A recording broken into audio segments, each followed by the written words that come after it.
So back to the back to the leadership perspective on this kind of stuff. What are some of the best lessons learned within the military and how you apply it? Now, I know you said you've only been retired for 5 years, but a lot of those skills you have to translate. Yeah, I reckon. So, well, since I've been retired, we were just kind of touching on it. You know, the guys that are indoctrinated into the military. You know, I mean, I had 17 to 50. You know what I mean? Yeah. I was wearing a uniform from 17 to 50. So, recognizing that I was indoctrinated, but going into special operations, I was a really disciplined NCO in the 82nd, but I also wasn't. I had long hair, which was unheard of, right? I strived to have the longest bangs in the division for like 2 years. Just wanted to see if I could pull it off.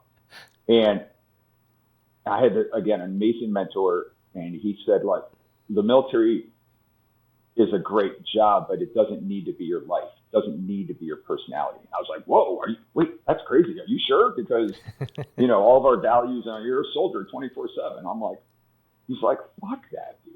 You hang on to your personality, hang on to who you are, what entertains you, what, you know, you don't, all your friends don't have to be in the unit. Yeah. You know, like, just be you. And I was like, well, it works for you because you're amazing. And okay, so I'll try that. So that's where I started, like, exploring my development as a young man and not as a young NCO.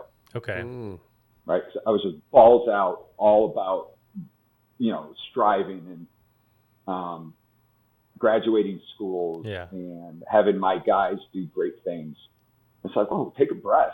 I'm like, there's more to the world than the military. Yeah. Like, oh, that's great.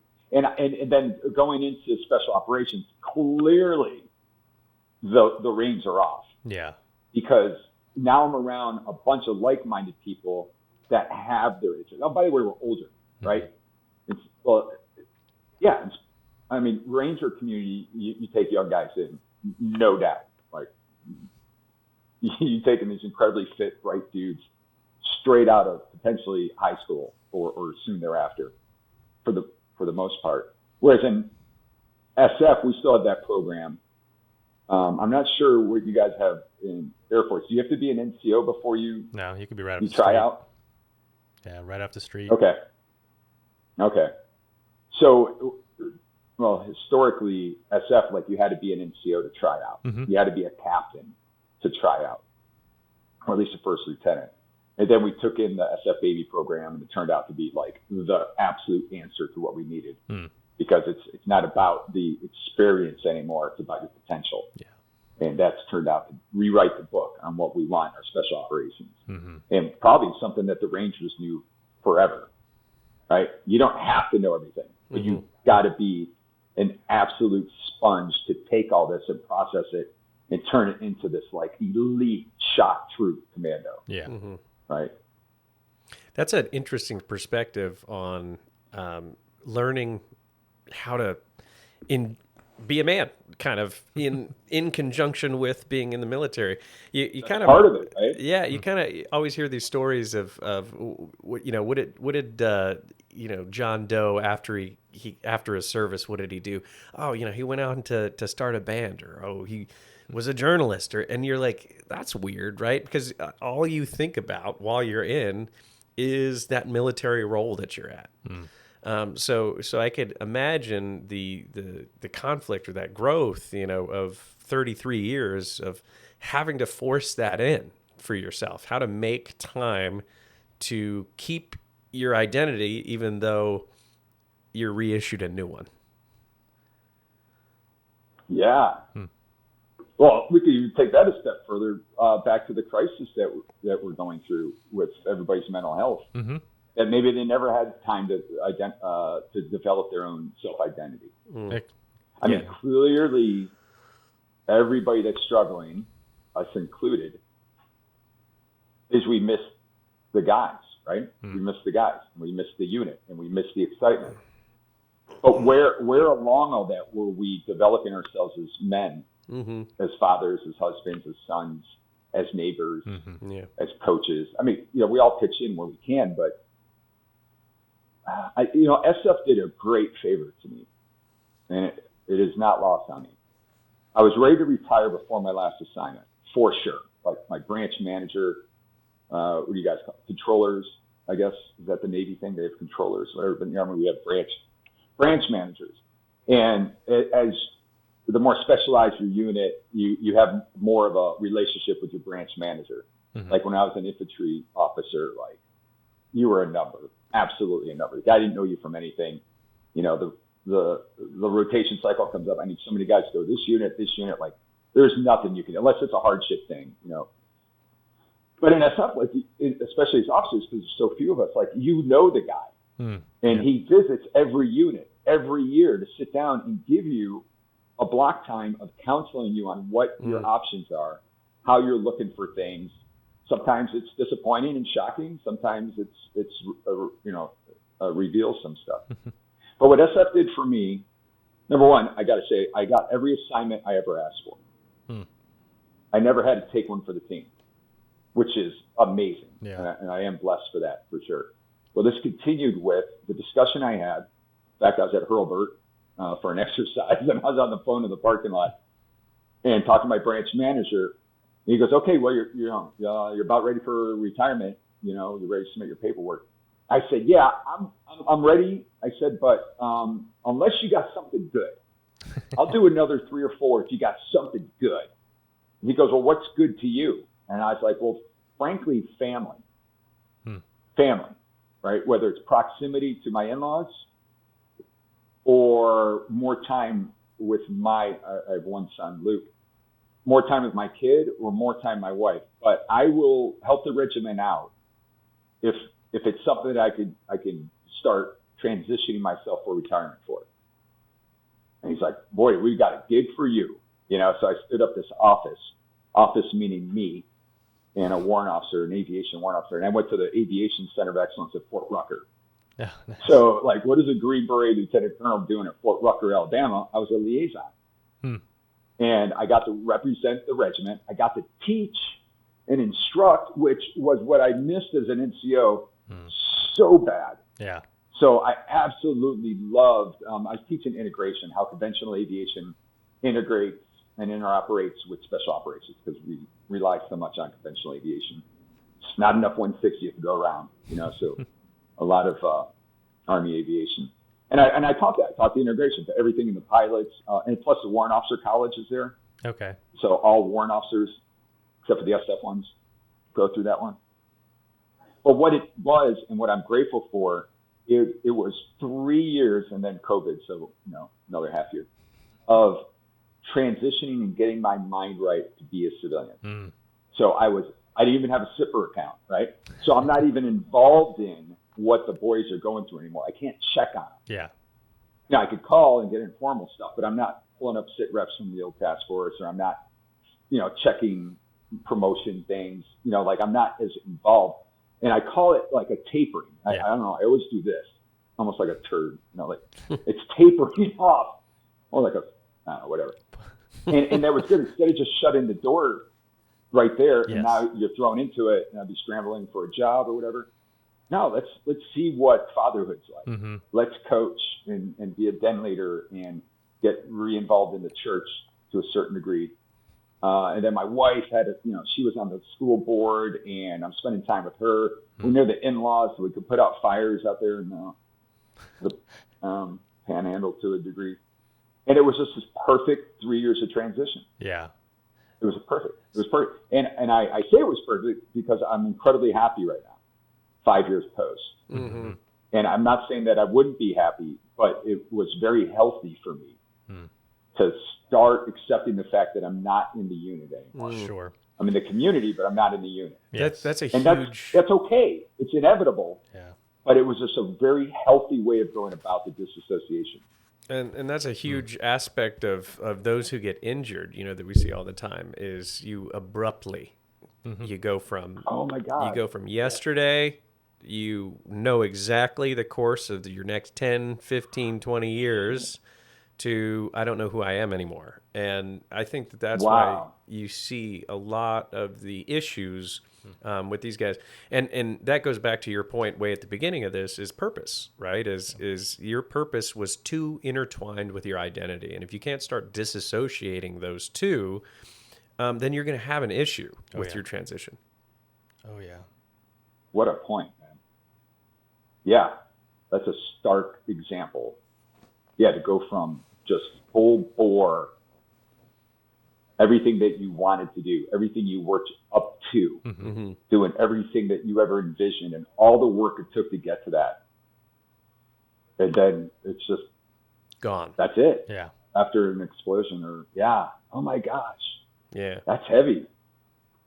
Yeah. Yeah, man. Yeah, Wow. and that goes back to the point of how I do believe that, as you said in 2010, 2012, to identify some of these issues, to give them the tools before they get out, while they're in, integrate the tools while they're going through all their training, their schoolwork, their whatever classes they're doing, to give them the tools they need to be successful. Because if you don't give them the opportunity to deconstruct that, then you're just stopping abruptly.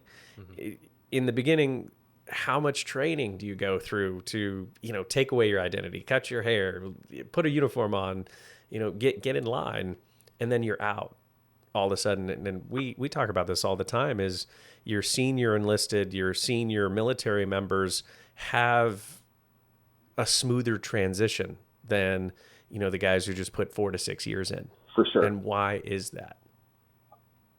Why is that? Yeah. Yeah. Yeah. Yeah. I got so many thoughts on that.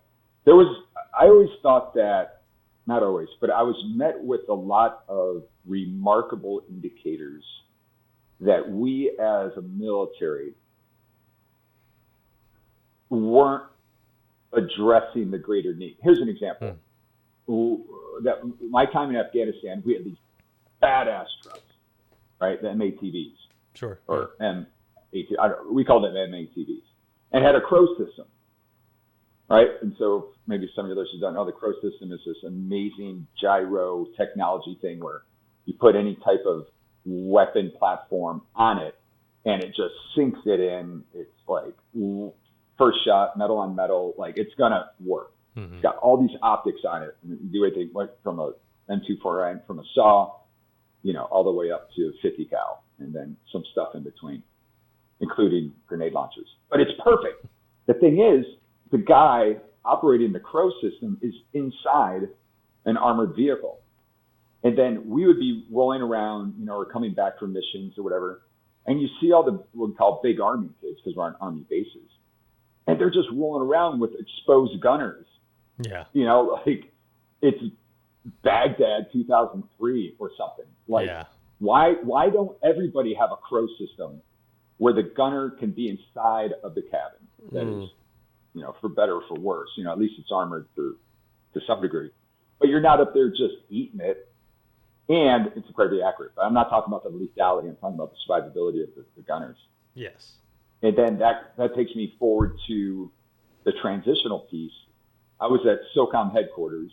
Again, I asked for it, not for the job, but again, it had to do with family life. But I was an exercise planner, planning different exercises and realistic exercises for different special operations components.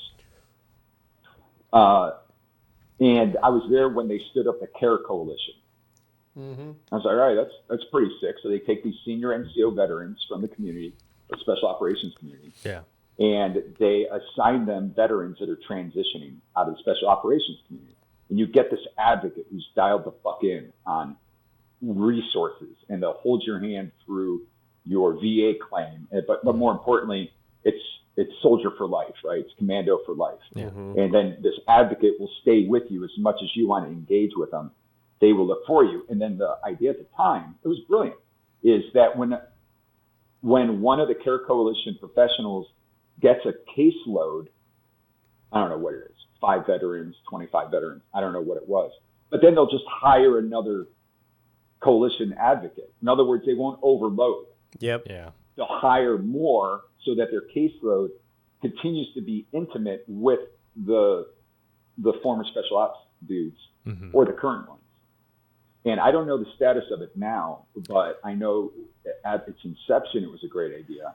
And I was involved in with it for the years following. I got to take a lot of help from one of the advocates. You know, I could personally I'm hoping attest. that it's still out there, but I could personally attest to that Was it a good program. experience, I hope? Oh man, made a huge difference. You know, I was injured in 2010. Oh, great. And I was Jane Baskerville is her name. She's an amazing human being. And if I did not have her at the SOCOM Care Coalition, I know for a fact that my transition would have been a lot harder than it already was. But you hit it spot on. The intent there, and as you said earlier, is keep it simple, but you know, have the mission statement there. It was exactly that. I mean, I had all the support, all the resources. I mean, that program specifically has led to the success of where I'm at today, because that introduced me to Robert Irvine, the Robert Irvine Foundation that I've been with for the last 10 years. I went to the YOMP because of the SOCOM Care Coalition. But they would reach out to me all the time and say, hey, you know, there's this program, there's this fishing trip, whatever it is, check it out. And almost in the beginning dragged me to these events, like, hey, you have to be there. Right. And then, you know, in years following, you know, talking to those who were conventional military, conventional Army, that were at the Center for the Intrepid here in San Antonio, at the Warrior Transition Battalion, there wasn't that intimate relationship. There was, you know, hundreds of people that you would get drowned out in. And I think that made a huge difference. And when I asked that question kind of years later, why, you know, can't we do this for everybody? It always comes down to a political answer and that budgetary concern, right? We can't do this for everybody. You know, so that's the hard part. But yeah, I could personally attest, and that's very interesting that you were there to stand it up. But a program that is life-saving for sure, and still exists to this day. I imagine there's a piece to that point. Yeah, I imagine there's a piece to that helps the senior people who are assisting those transitioning out, helps them with their transition period too, right? If you're a senior enlisted, if you're an officer getting ready to get out and your last 2 or 3 years are spent just assisting dudes who used to work for you or currently work for you, or, you know, at least fall in that line, that's going to help your transition period out a little bit more as well, I think. Instead of just coming straight off the line, hanging up your uniform and getting out, gives you a little bit of time to do something for somebody else, learn your own transition, maybe have a more 9-to-5 type job that'll help you transition out, stay at home a little bit more often, things like that. Best way to learn is to teach, right? Yeah, that too. I mean, when you feel responsible for helping people with their transitions by default, I think you're gonna find your transition being a little easier too. Prudent that you're educated as well. Yeah. Right. Well, that's exactly where I was going with the parallel to the MATVs. Like, why doesn't everybody get this? Yeah. And I think it just sucks that not everybody gets it. I mean, Care Coalition is incredibly intense, which you can attest to way better than I can. But we've got to wrap up the TAP program. You know, I was a lieutenant colonel, but I still had to go through TAP at Fort Rucker. Yeah. You know, with these kids who were doing their 3 years, or one kid was being chaptered, you know, and okay, whatever. It's fine. But it's just 3 days of classes. I think there was a resume day and a mock interview day or something, which I didn't go to. But yeah, I just wish we were giving people at least, man, see, I don't know what the op tempo now is. I know everyone's still doing unaccompanied tours, right? Not that the Navy's been doing unaccompanied tours since like James Earl Jones or James Jones or whatever, back when the Navy was fine. Like, they've been doing unaccompanied hardship tours. Let's not forget that, right? Like, I think a lot of people dismiss that. Like, oh, you're in the Navy, it was easy. Like, no, bro. I spent 9 months without my family. Not to mention the submariners. On a boat, On a boat. Jeez. So go back to heads not on the pillows, right? Like, those guys were doing it way before the Global War on Terror, to their credit. But yeah, I wish we were addressing the masses. There's got to be room to improve, instead of just being an opportunity to learn the tools you're going to need for your transition. There's nothing wrong with holding their hand or forcing them, right? Like you said, you're like, oh man, I don't want to go to this event. Like there's guys that need it worse than me, or there's, a lot of ways to talk yourself out of it, right? But Chris, to your point, everyone that provides these things, whether it's the senior NCO veterans and the Care Coalition, all the way to, with the bird's eye view, which we can get into, we're exposed to so many veteran and first responder centric nonprofits that bring it for the veterans and the first responders. Yeah. But in turn, they're getting something out of it. And I think I just had a revelation. Hold on. Yeah. Light bulb. Yeah. So I think, oh, this is great. This is good stuff. Okay. So allow me to think out loud here. So I retired. And then what did I do since I retired? I've been involved in global humanitarian stuff. Yeah. Right. And I didn't think about how much I'm getting out of that until just now. Oh, yeah. Yeah. Because you're really making me think about that, bro. Because the Care Coalition guys get it. Like, my guy, he was from the unit, he was an amazing guy. He had a hell of a reputation in the unit. And then, as an advocate of the Care Coalition, his reputations continue to go on and on. And it's founded in just all the great benevolence, that he did as a career and then he's done since.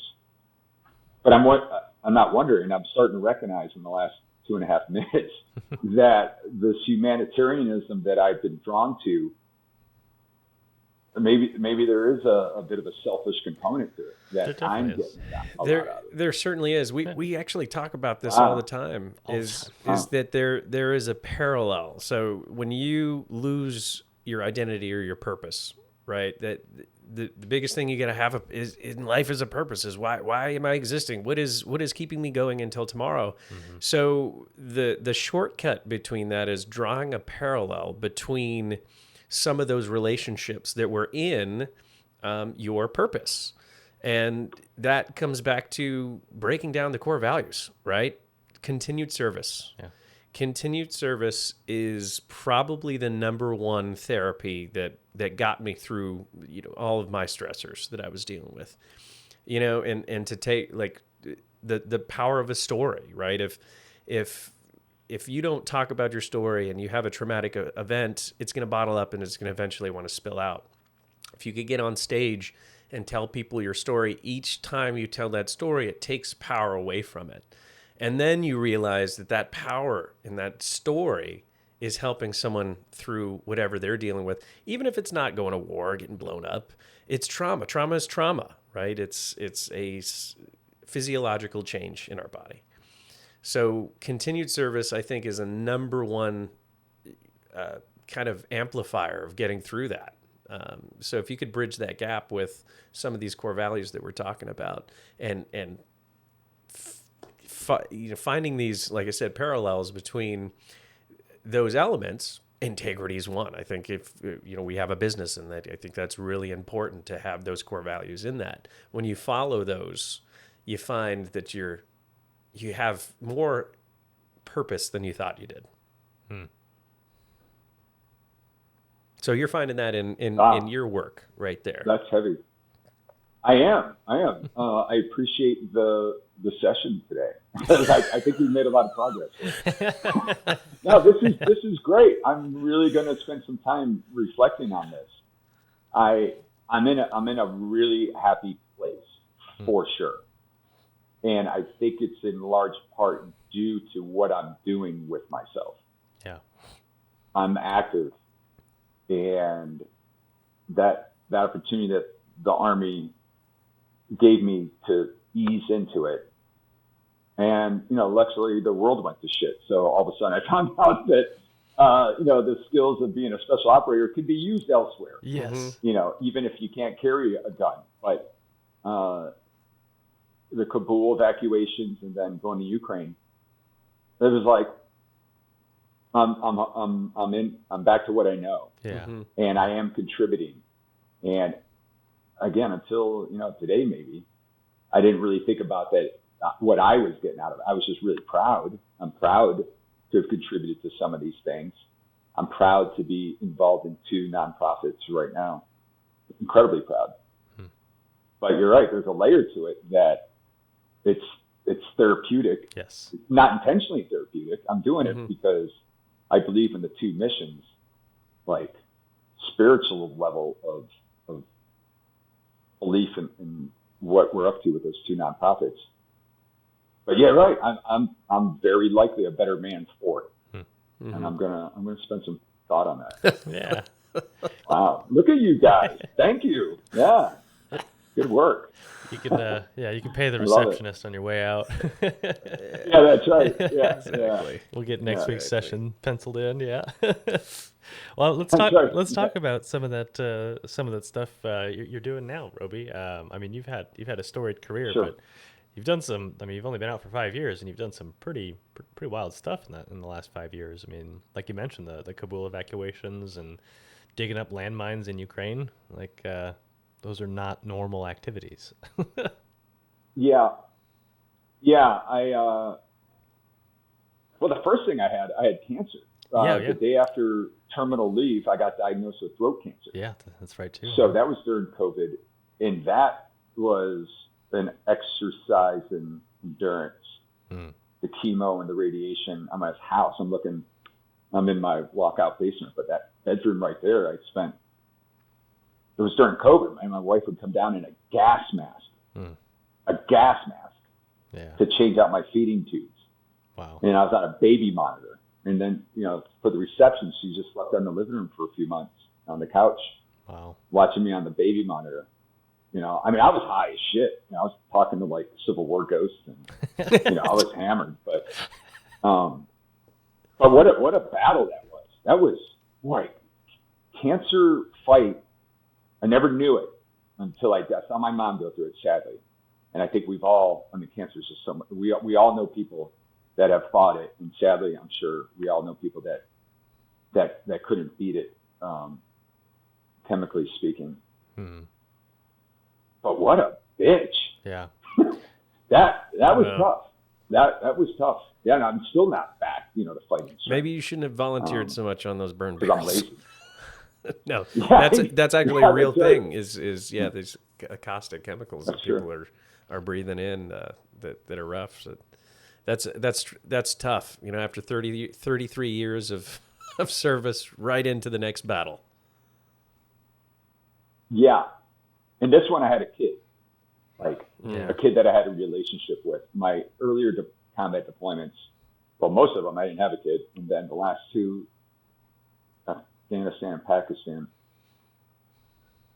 I had a kid and that kind of stuff. I didn't really know him. I was always gone. It's still to be a dad, but I'm like, I don't really know this guy. But now when I got the diagnosis, we were so much looking forward to moving back to my hometown. Yeah. We were able, because we just lived in condemned quarters at Fort Rucker and we saved a ton of money. So we bought our dream house back home. And everything's looking great. My kid's 10. This is going to be amazing. It's going to be an amazing life. And then I literally I came off of rolls on Friday. And then that Monday I got the results from the lab. And then just kind of went right into it. So that was the scary part, was getting in a fight where I now have a kid that is the center of my universe. Yeah. That's what was different about that one. But anyway, so that worked out incredibly well. Great, Cleveland's we got all these amazing hospitals. Yeah. So we kicked it. I'm good. I got another belly button halfway up, from my feeding tube, which is kind of sick. I figured getting it pierced just to be funny, but I didn't do that. But no, I'm good. I mean, the prognosis is great. They killed a fly with a hammer. Yeah. They just threw everything at it. Now, how did you know that you were how did you know to get checked? Were you having some symptoms? A lump. Yeah. Got a lump. Okay. Yeah. Just a palatable lump. So I noticed it shaving, and then I started just kind of seeing it grow, and then I went through all the physicals on the way out, and they're like, "Well, just get it checked." Yeah. Because I was like, "Man, I don't want COVID." I was already postponed. I'm like, yeah. And it was the surgeon there. He worked in one of the special forces groups, so he was cool as shit. And he's like, "All right, man, but you got to get this checked. I won't keep you on active duty for this, but you got to get it checked. You got to follow up." And that's what happened. Yeah. I'm glad you got it checked. Yeah, I mean, a lot of people put that stuff off for way too long, man. Like, well, it's not hurting. For sure. No, just get it checked. Yeah. We got scans. I wish everybody can get scanned. And really nice. All the different imaging. Shout out to an organization who does free veteran screening, Hunter 7 Foundation. Will do free cancer screenings. For veterans. So reach out to them if you got a question on it, because unfortunately when it comes to the military community, there is a higher risk of cancer. Significantly higher, yeah. For sure. I've learned that. That's a good point. Hunter 7, huh? Hunter 6 or Hunter 7? Hunter's 7 Foundation. Yeah. Hunter 7. Yeah. Good. Yeah, they're good. All right, I'm going to learn more about them. Yeah, and that's another thing too, is as you could personally attest to, is organizations that have the resources to bridge the gap between what our military, our government can't do, and it is because it's a funding thing. So bringing in their own pool of donors and sponsors and supporters to bridge that gap is so important. You have, when I first got out, you're exposed to all of these organizations, some good, some not so good. Some organizations that, at first I had a little bit of a grudge towards was the adventure therapies. It was just like, are we paying for vacation for these guys? And then you get out there and you go and do something and you see that kind of secret therapy that's happening in the background. When people are fishing, they're so hyper focused, like they were in the military, on what they're currently doing, that all of those other worries, that 10-day, mental flush that you're talking about, goes away, and they're able to focus on a task. And I think that's so important, even if it's a temporary purpose that's given to them. So huge shout out to all these organizations that do great work to support things like that. Yeah, and I guess that's a great way to kind of lean into one of the nonprofits is the Bird's Eye View Project, which is how Christian and I got acquainted and catapulted in a short amount of time, such an important relationship. And I think that's the beauty of being involved. The other one being also veteran-centric, tip of the spear landmine removal. To be clear, I am not a bomb tech. I'm not at EOD. I'm the chief of operations. So I just want to clear that up, that I don't quite have the balls to go out on the minefield. I think I have the balls to do it. I just don't feel like learning shit anymore. I don't want to go back to another course. Steep learning curve on that one. But no, I what's that? Steep learning curve on that one. Yeah, I'll skip that one. Right? Yeah, I don't get along with explosives. Yeah, fair enough. I get it. Yeah. An amazing guy, Green Beret veteran, Ryan Hendrickson. I love Ryan. I actually went to the Center for the Intrepid with Ryan. Yeah. No kidding. Yeah, we. Oh, see, that's what I'm talking about. This is the community. So speaking of adventure therapies, we learned how to scuba dive. Well, he was already a bubble, but we did recreational scuba dive, traveled together. He's a great guy, Ryan. Super guy. So he was doing limb salvage at the time while I was in the at the hospital. Sounds about right. And then kicked its ass, dude. And I saw him years later, with two legs that were working great, as far as they looked. You could tell, but good guy. Yeah, that dude's hard as shit. Yeah, he is. Literally he's in Europe at a layover today. He's on his way to Ukraine. And he's got, I think he said, 6 duffel bags full of mine detectors that we raise money, buy mine detectors, and then Ryan will go in with a team of U.S. veterans and Ukrainian veterans, and then we train them. By the way, it's not the military; it's the humanitarian side. I only specify that because our donor base, it's about agricultural lands and decontaminating those lands from explosive remnants of war, and that's what we focus on. And then we've come to sponsor in their emergency services a particular mine action center in Kharkiv, and that's like the center of our operations in Ukraine. Working with them and the veterans that they bring, the veterans that we take over, they team up and just do what they can. I mean, it's such a massive issue there. But again, to kind of the theme we keep going back to, how healthy is it for the veterans, whether it's Ukrainian veterans who still want to give but aren't fit for combat, or it's us doing it. Like it's you're back in the tribe. You're back in a tribe, and it's a tribe that you don't get at home. And you're in a combat zone, which, despite its risks and all the horrors of war, but I mean, kind of good to be back. Yeah. I mean, you guys get it. I don't know how to explain that to my friends here in town, but just to be back in a combat zone is kind of welcoming. It's like kind of a comfort level. I mean, sadly, it's a war and people get hurt and needless people die sometimes, but it's kind of nice. Well, I think that I'll take that a step further, is that it drowns out all the extra noise. When you are on the front lines again, maybe that's it. What else matters but that moment? And what better way to think that you're making a difference right there on the edge?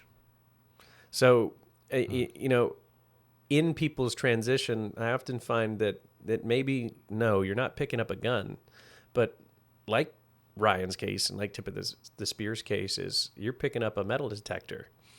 A lot of people go on to go into maybe law enforcement, which is peacekeeping, or firefighting, which is the medical route, to get exposed to that front line still. And it does. It just quiets everything. It hyper-focuses you in that moment. So I think that there is comfort to that, where I know exactly what I'm doing right here, because all I have is what's in front of me. There it is. Yeah. I never really thought of it that way. All right. Second point. Yeah, write this down.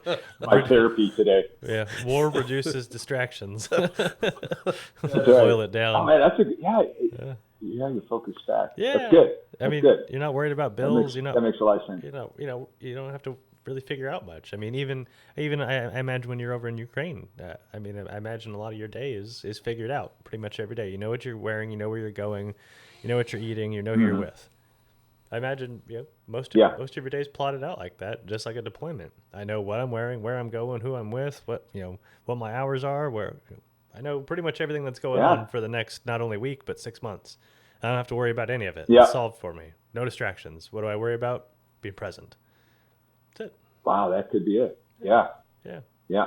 I think that crosses over. And that's why people, like Dave said, people get into law enforcement or firefighting or extreme sports, or, there's a lot of these correlating activities that put you back in that same mindset that not only allow for transition to be a little bit easier, but allow you to feel comfortable again and maybe in a mindset that you enjoy, because a lot of us enjoy that. A lot of us enjoy that mindset. We didn't choose to go to war because we had to. We chose to because we wanted to. You know what I mean? There's a reason we went. Yeah. Yeah, and then again, being around like-minded guys again. Yeah, that too. Support people. My first trip to Ukraine wasn't mine. It had nothing to do with minefields, but I was volunteering, and it was humanitarian, and it was a lot of veterans, and it was great. It was great. I mean, it was challenging, but back to everything that you guys are talking about. I'm back with the boys, or a set of people that are all rowing in the same direction with earnest. Like we're balls deep in it, and everyone's going towards that direction. So you don't get that in retirement life, There's and also, I miss that. There's also a relevance factor too. I think that goes hand in hand with that is 33 years of experience.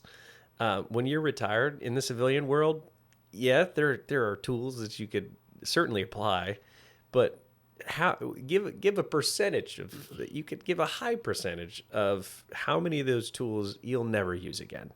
And when you're going back to the front lines, that relevance of everything that you built in the past is certainly coming back, and it feels strong. Hey, I have the tools I need to be successful here and to look out for the left and right. Yeah, you've got to. I'll tell you, something that's been really therapeutic, and probably more than that for me, is I took up bow hunting when I during that last assignment, right? I found a hobby. That was another great thing. I had time for a hobby. And Alabama, if you've never been there, it's full of people that really know how to bow hunt. Sure. Like, it's really good. So I came across, a couple of mentors along the way, or even some students that I always in my class with. If there's any bow hunters, I got like questions, or I'm learning, and then, again, some of the locals were just great.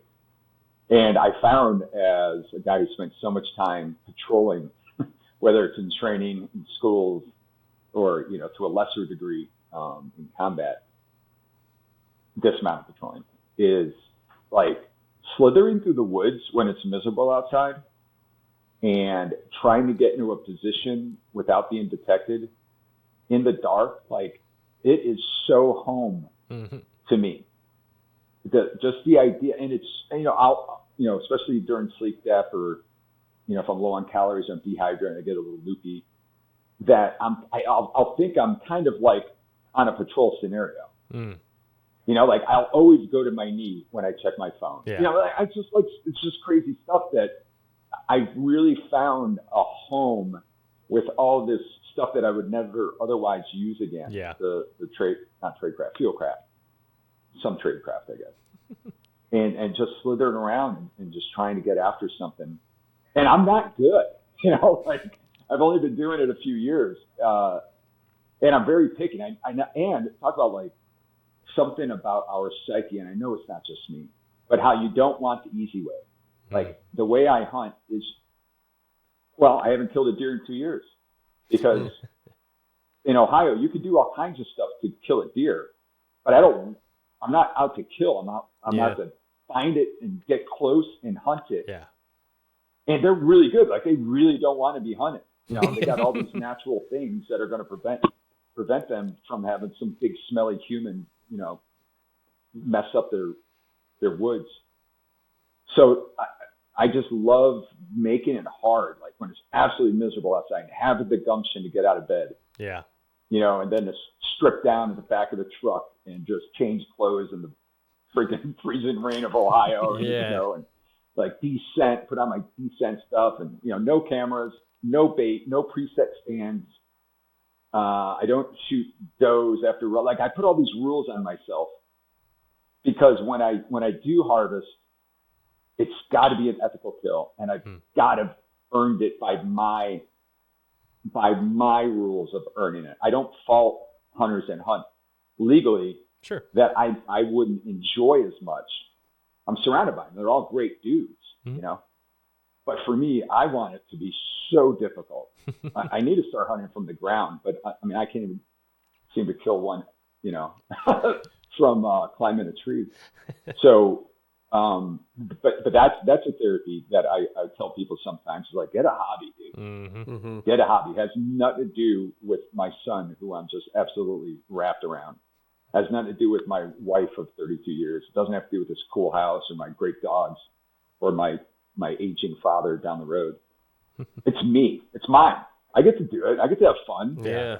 And then, by the way, something I didn't learn about was the solitude of just being in the woods, freezing your balls off again. Yeah.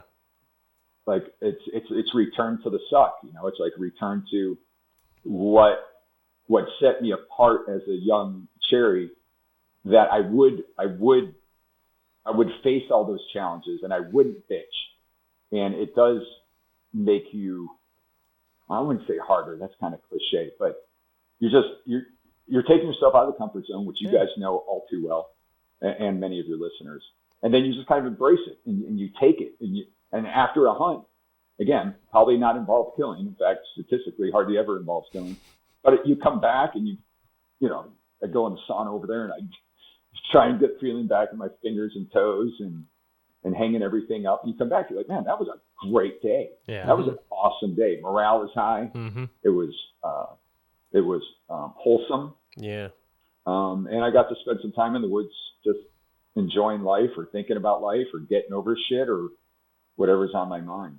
So I'm glad I found a hobby. But anyway, long stories. I recommend find a hobby where you get to entertain yourself and step away from all your other roles, and just re-engage with who you are, or develop who you want to be. and put some thought into it. I think that's been helpful for me. That's a beautiful example and a great point. And I think it's also one of the biggest conundrums of things that drive humans is, or just in general, I think part of human nature is doing hard things. A lot of people don't want to do hard things at all, but how fantastic do you feel after you accomplish a hard thing like that? Even if it's something you're choosing to do, right? You're choosing to go hunting, but that's a hard thing still. You got to get up, probably 3 in the morning, 3:30 in the morning, got to drive out to the woods, freezing cold, putting on the stuff. You're going to go spend, 4 or 5 hours trudging through the woods, hoping to find an animal based on your own rules, and you get nothing. Like you said, you've did 2 years now. You've done that, but you've continued to do it, and I'm sure you feel great afterwards. But I think that is one of the weirdest things and kind of conundrum is it takes effort and it takes motivation to go do those hard things, or discipline is more so what I like to relate it to. It takes discipline to make yourself go do those things, not necessarily motivation. I think motivation's a fallacy, but that's neither here nor there. It's the doing of hard things like that. And when you commit to it and you make the choice to do it, you pursue it, you do the hard thing, and you get to, relish in the feeling afterwards. Or sometimes, the prizes that come along with hard work, right? And if you're doing hard work in business or hard work in your relationship, and sometimes you have fruits of your labor, but sometimes you don't get the deer. It's continuing to do those hard things and to pushing yourself. Yeah. It's hard for people to do sometimes. And I think especially in this day and age of convenience and Uber Eats and Netflix and, comforts and, instant gratification, creature comforts, instant gratification. Yeah. It doesn't appeal to people so much anymore. So people are missing out on it. And when they finally get a chance to do it, or you convince them to come with you, like, hey, come on, just come do the thing with me. You've never done anything like this in your life before. Come give it a shot. And they do it and they fucking love it. I love seeing that happen. Like when you get to share something with people, they're not always as apt to do the type of things that I want to do. But it's I refer to it as for old war horses, like it's keeping the rust off. Yeah. You're just keeping the rust off a little bit, Anyway, I'm glad I have that. I'm glad I found a hobby that I can dive into. Oh yeah. And my success is what I write as a success is nobody else's business. Mm-hmm, sure. What my success is, the variables or the restrictions, constraints, prohibitions that I put on it, that's mine. It's my hunt. Yeah, it's you versus you. Yeah. That's your hunt. Yeah. That's you versus you. Yeah. It's very healthy. That is your hunt. Yeah, for sure. And it's all just about finding balance and equilibrium a little bit, and what works for you doesn't work for someone else. As Christian said, you might not want to do what I want to do, but find what works for you. And we could find parallels, like I said, and when we talk about post-traumatic stress, we are finding parallels there. I have the same physiological response, going to war as, someone seeing their best friend run over on the side of the road. You're still going through some of the same feelings. So same thing is find an outlet, right? Find something that works for you, that brings you back to your perfect baseline. I think that's important. Yeah. Incredibly. Very well put. Yeah. If we could just touch a little bit on the Bird's Eye View project. Yeah. That's something that I'm up to my neck in right now. Yeah, and I can imagine. Absolutely. It's a purpose. It's a healthy thing that I'm involved in. I'm trying to find a link towards like what it does for me, like hunting, or what I would recommend to people, volunteerism, or get involved in humanitarianism, translates from our military histories or our military background. But this Bird's Eye View project with Ryan Birdman Parrott founded, I guess about 8 years ago, before I got involved, before Christian got involved. Yeah. And basically, he's got this great idea that let's raise money for a list of our affiliates that do the veteran interface events, like the therapeutic fishing, or surfing, or of course, a lot of physical rehab organizations out there. And then there's some off-the-wall equine therapy, right? And so what the Bird's Eye View project that I was invited to be the executive director of in February is that we host these events where the donors are experiencing the event. It's a kinetic involvement. So it's not just writing the check, though that's appreciated for sure. But instead, come with us and we're going to show you some really cool shit. Yeah. And you won't forget about it for the rest of your life. And if you want to make a tax deductible donation to come along with us to do it, then that's great. And then we will distribute the money to our affiliates. And this guy, Birdman, is just such a explosively powerful personality that when you talk to him, he just sucks you in and you feel what he's feeling and you pick up on his motivation. I guess, just like all great leaders, there's something about him, right? And not only Ryan Hendrickson, but the other Ryan. I got two Ryans, I got two whiteboards, and I got two computer screens. So I do tip of the spear with Ryan Hendrickson, and then Birdman, the other Ryan, is on the other side of my setup there. But both of them just, they make you want to be involved, and they don't ask for anything. It's just those personalities where you just want to do as much as you can because you believe in them and the mission in no particular order. And that's the case with the Bird's Eye View project. Christian and I met on one of the biggest events. Yeah. Was traveling the globe with these super athletes. And then the VIPs that funded it came with us. And we tried to do the 7 continents in 7 days. Antarctica got weathered out, but we went back the next year and did Antarctica. But the marathoners, these amazing ultra humans, they ran 7 marathons in 7 days on 6 different continents. Yeah. Animals. It was amazing. Absolutely animals. Amazing. But then again, there we are, right, Christian? We were in the tribe. Yeah. We were in the tribe. It was veteran centric. And it was approached like a military operation.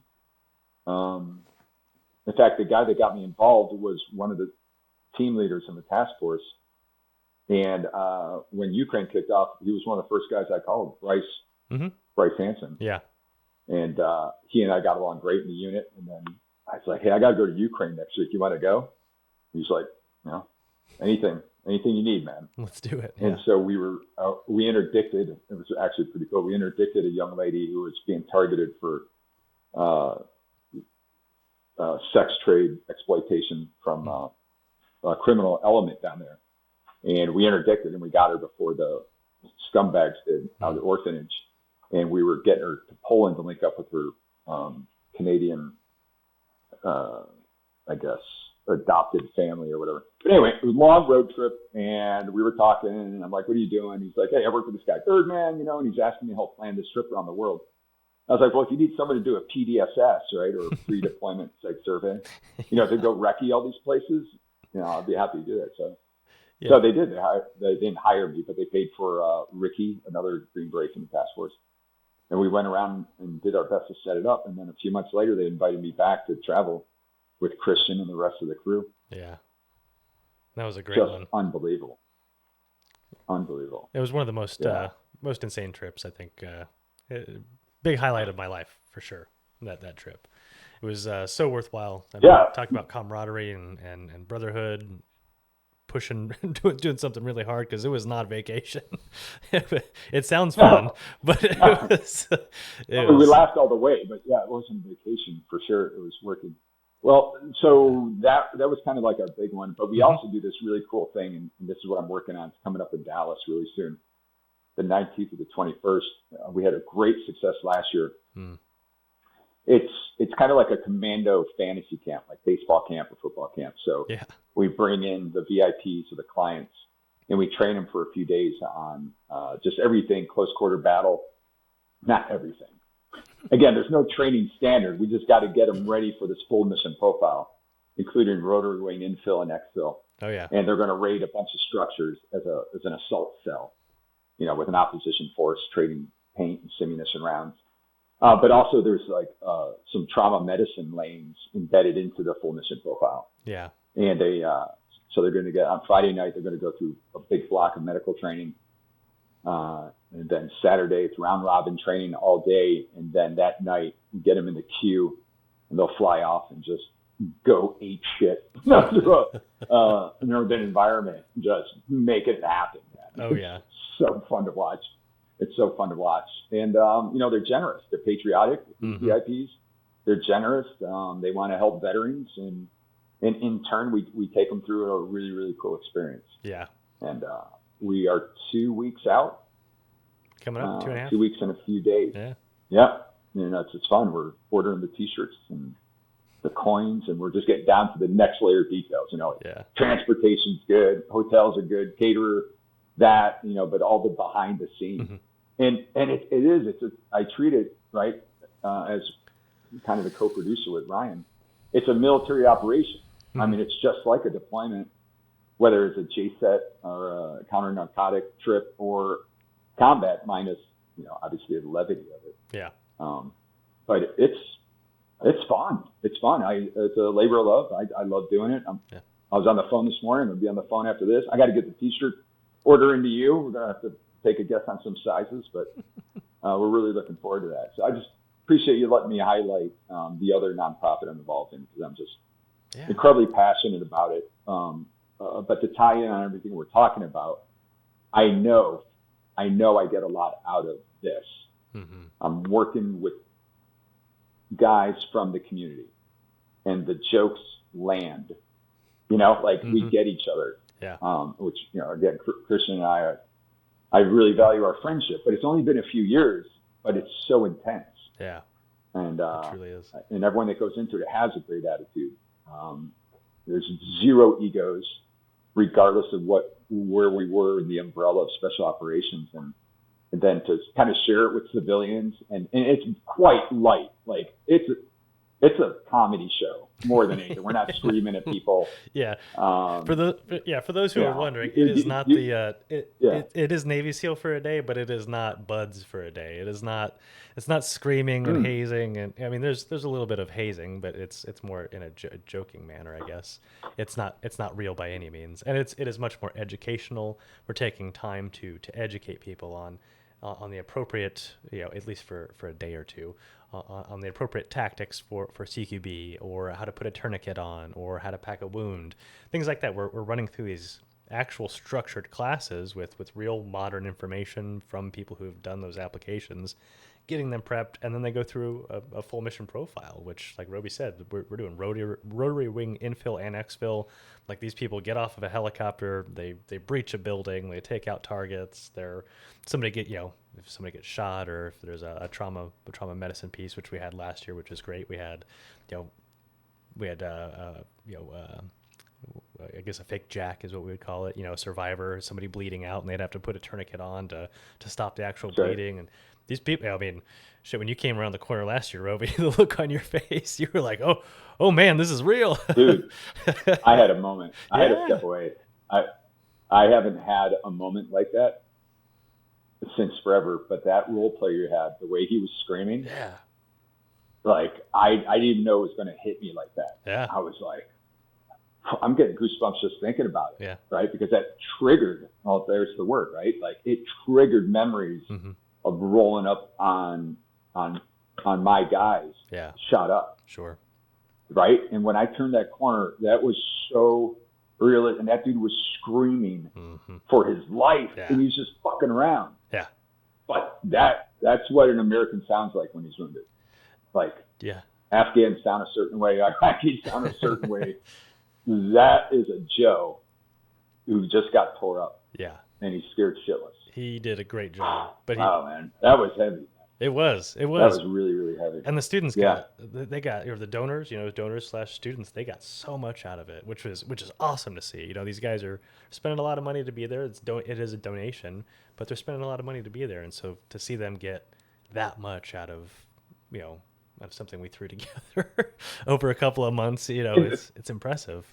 Yeah. And the Bird does this cool thing. He calls it the war room. I call it speed dating. That on the final day, before we release everybody, we give out coins and stuff.